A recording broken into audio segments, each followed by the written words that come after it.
natin ang grand birthday celebration. Oh yes, syempre pag may birthday, syempre dapat may masarap na hotdog. Naman. Diba? May mga hotdog at mga marshmallow sa stick na nakatusok sa repolyo. Perfect yun. Diba? Pansit, ano pa ba? Spaghetti, Shanghai, Yes. cake at marami pang iba. Birthday na birthday, mga classic yan. Ang nakatoka dyan, syempre, ang September baby rin na si Chef GR na magluluto ng birthday spaghetti pero may twist. Anong twist? Diba?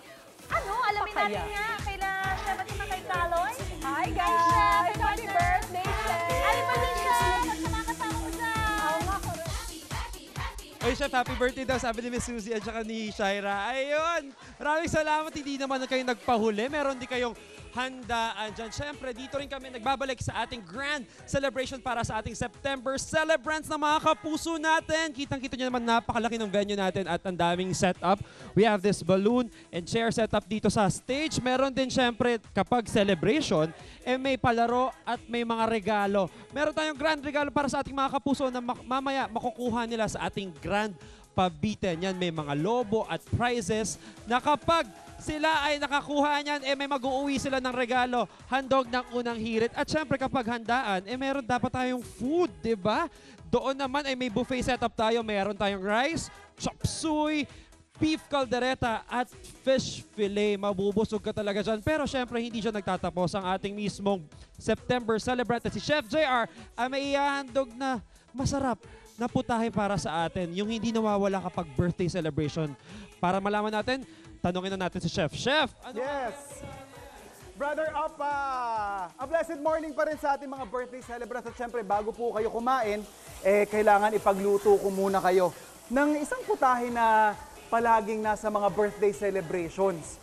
Ito yung ating spaghetti. Pero syempre, hindi lang basta spaghetti. Dish yung ibibigay natin sa inyo, ile-level up natin to.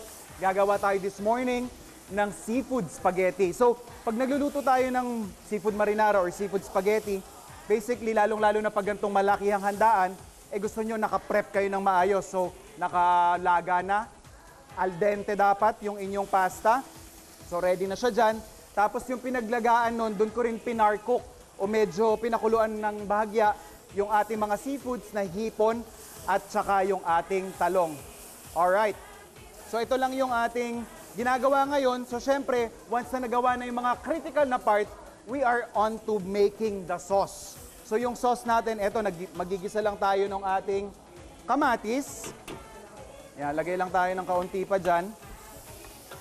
And of course, syempre, kapag meron tayong seafoods at saka masarap na partner talaga to, yung ating bawang, lalagay ko na rin yan. And yung ating sibuyas. Yan. So, I'm sure itong bangon pa lang na to, pinupuno na yung ating celebration venue this morning. And of course, yung ating tomato paste. Yan, we want to season this with some salt. And para pambalanse lang din dun sa asim ng ating kamatis, konting sugar. Yan, lagay lang natin. And then, we will be adding na yung ating tomato sauce. So, tatlong klase ng kamatis. Kumbaga, yung nilagay natin dito, meron tayong fresh tomatoes, meron din tayong tomato paste, at eto na, yung ating tomato sauce. And very important po mga kapuso na kapag gumagamit kayo ng kaldo or yung pasta water, ika nga lalong-lalo na doon din natin pinakuluan yung ating mga seafoods, you save that. Kasi malaking tulong yung gagawin niya doon sa ating sauce. So ayan, nakita nyo, ang ganda ng apoy, oh. Ganda rin ng kulo niya. We're just gonna adjust yung seasoning, more salt. Lagay tayo din ng pepper dyan. Konti pang sugar para lang balance again dun sa tartness nung ating kamatis, tomato sauce at tomato paste. Yan. So pag medyo maganda na yung aksyong nangyayari dyan, we could go and proceed. Drop na natin yung ating half-cooked na seafoods. Kung gusto niyo mas convenient para dun sa mga kakain, pwede nyong tanggalin na yan sa kanilang shells. Tsaka yung heads, tanggalin nyo na rin. And yung ating mussels. Pwede rin kayo magdagdag dyan ng ano pang seafoods na gusto ninyo, like squid, fish fillet. Pwedeng-pwede na yan. Ayan, oh. Ganyan lang kasimple yan, ganyan kabilis. Pag naka-prepare yung mga ingredients, yung mga components ng dish mo. And then, we're gonna save some for our garnish. Yan, tatabi lang tayo. Kasi pwede na tayong mag-plate. Ayun, oh. So, iba't ibang variation lang naman to ng spaghetti dish. Pero yun nga, ang pinaka-important components dito is meron tayo ng seafoods or yung protein, kumbaga, and meron din tayo nung ating, syempre, noodles, which is dapat critical. Cook to perfection yan. Ganito kami dumiskarte sa mga buffet, mga kapuso, nung nasa industriya pa ako. Ganyan lang kasimple yan. And then, toss natin yan sa sauce. Ayan, oh. Para mabalot yung pasta ng ating masarap na sauce na ginawa. Kasi also, lalong-lalo na pag ganitong buffet yung labanan, pag tinap mo lang kasi yung sauce, baka malugi yung mga nasa ilalim. So once kukot lang natin yan, making sure lang na evenly distributed yung ating sauce. Pero okay lang kahit medyo malabnaw yung kulay niyan kasi nga, i-finish pa natin yan ng ating pinaka-sauce. So ready na tayo for plating. Ihahabol na natin to doon sa ating spread. Ayan, oh.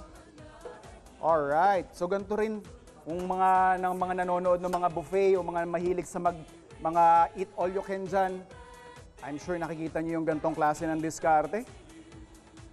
Yan, oh. Alright, linisan lang natin yung gilid. Ayan. Punas lang syempre. And then we're gonna top it with more sauce. Okay, ongoing yung ating pila doon ng buffet. Ayan, oh. Nagpapasahan na sila ng mga plato nila doon. Yan, oh. So yan yung pang mabilisan, pang malakasan at talaga naman pang grand celebration na putahe. Yung ating seafood spaghetti. And of course, we're just gonna finish it up with some parsley for some color. At eto na, pwede na nating ihain doon sa ating mga gutom na mga birthday celebrants ng Setyembre. Ayan, oh.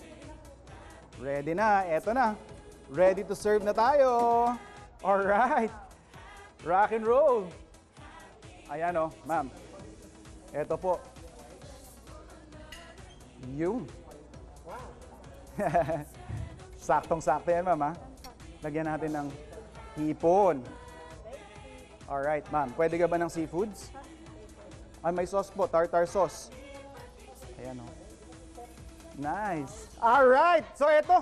Mukhang talagang grand celebration pa rin yung nangyayari dito. Pero, tuloy-tuloy at huwag po kayong bibitaw, mga kapuso, kasi hindi pa dyan nagtatapos yung ating very special na handog para sa ating mga birthday celebrant kasi meron pa kaming papremyo sa kanila mamaya. Kaya tumutok sa inyong pambansang morning show kung saan laging una ka, unang